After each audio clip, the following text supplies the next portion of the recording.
धीरे धीरे महाभारत के युद्ध का समय आ गया, तैयारी होने लगी, सेनाएं नहीं मान रही हैं। भगवान कृष्ण संधि प्रस्ताव लेकर के भी गए, लेकिन दुर्योधन नहीं माने।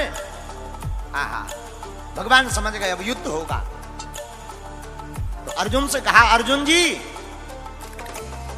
अब युद्ध के बिना काम नहीं चलना है, अब हनुमान जी को बुलाओ। वो जो वचन दिया था, जो हम कहेंगे वो करेंगे, अब वचन निभवा। तो हनुमान जी और अर्जुन जी, भगवान कृष्ण और अर्जुन जी, भगवान बोले चलो अर्जुन जी से। अर्जुन हनुमान जी के पास आए, अर्जुन भगवान कृष्ण हनुमान जी के पास आए, कहा कि आज अब आज्ञा का समय है, आपने जो शर्त हारी थी अब उसको पूरा करना है। हनुमान जी बोले आज्ञा करो। अर्जुन जी बोले सरकार बताओ क्या मांगना है। भगवान कृष्ण बोले अर्जुन, राम अवतार में हमारा युद्ध इनके बिना पूरा नहीं हुआ था, और कृष्ण अवतार में भी हमारा युद्ध इनके बिना पूर्ण नहीं होगा। अर्जुन जी बोले इनकी क्या जरूरत है, क्या हम कम है? भगवान बोले कम तो हम भी नहीं थे। भगवान कृष्ण बोले कम तो हम भी नहीं थे, फिर भी हमें इनकी जरूरत पड़ी। अगर ये ना होते तो वो युद्ध पूर्ण नहीं होता। अर्जुन जी बोले मतलब? बनता नहीं पाहन सागर से दल, बानर भालू कहां लगी ढोते। हे अर्जुन, अगर हनुमान जी ना होते, बनता नहीं पाहन सागर से दल, बानर भालू कहां लगी ढोते। सतजोजन सिंधु तरंग तरंग, जान के जान कोई नहीं खोते। समुद्र पार कौन करता अगर हनुमान जी ना होते? अगर हनुमान जी सहाय नहीं होते तो युद्ध नहीं जीतते। और महाभारत में भी युद्ध है। अर्जुन, बिना हनुमान जी के नहीं जीता जा पाएगा।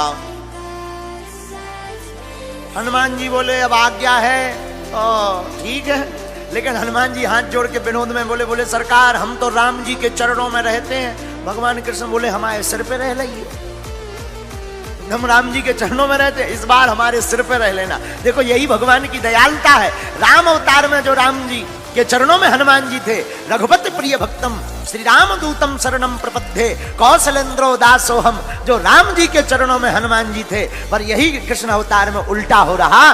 कृष्ण अवतार में हनुमान जी कृष्ण भगवान के ऊपर, ध्वज के ऊपर विराजमान है।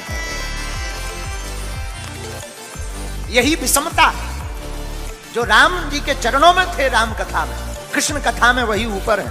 तो हनुमान जी बोले हम तो राम जी के चरणों में रहते हैं। भगवान कृष्ण बोले हमारे मुंह पे रह लियो, चरणों में रहते, अब सिर पे, और क्या चाहते हो? अच्छा बोले महाराज और तो सब ठीक है, एक बात और।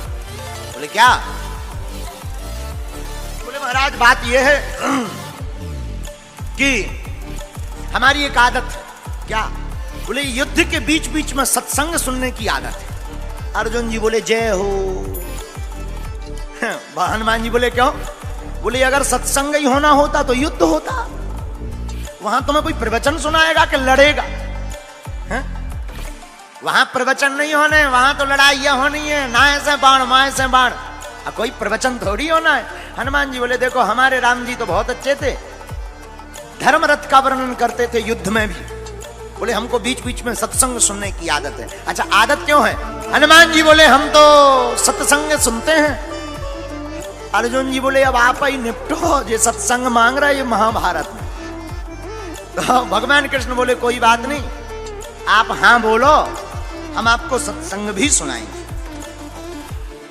अब हनुमान जी आए महाभारत में, तो रथ के ऊपर एक ध्वज लगाया, और ध्वज के ऊपर हनुमान जी को स्थान दिया, इसलिए उस रथ का नाम ही कपिध्वज पड़ गया। और हनुमान जी विराजमान भय ध्वज पर। भीष्म महाराज जब अर्जुन के सामने लड़ने के लिए आए, भीष्म पितामह ऐसे बलवान योद्धा जिनके सामने अच्छे अच्छे लोग कांपते थे, महाराज भीष्म पितामह युद्ध करने आए और बाण मारे तो अर्जुन का रथ थोड़ा पीछे हो गए, लेकिन जब अर्जुन बाण मारे तो पीछे दूर गिर जाए। अर्जुन जी हंसकर बोले भगवान कृष्ण से नीचे देखो नीचे, अपना इतना जा रहा, उनका के देखो कितना पीछे जा रहा, नीचे देखो नीचे।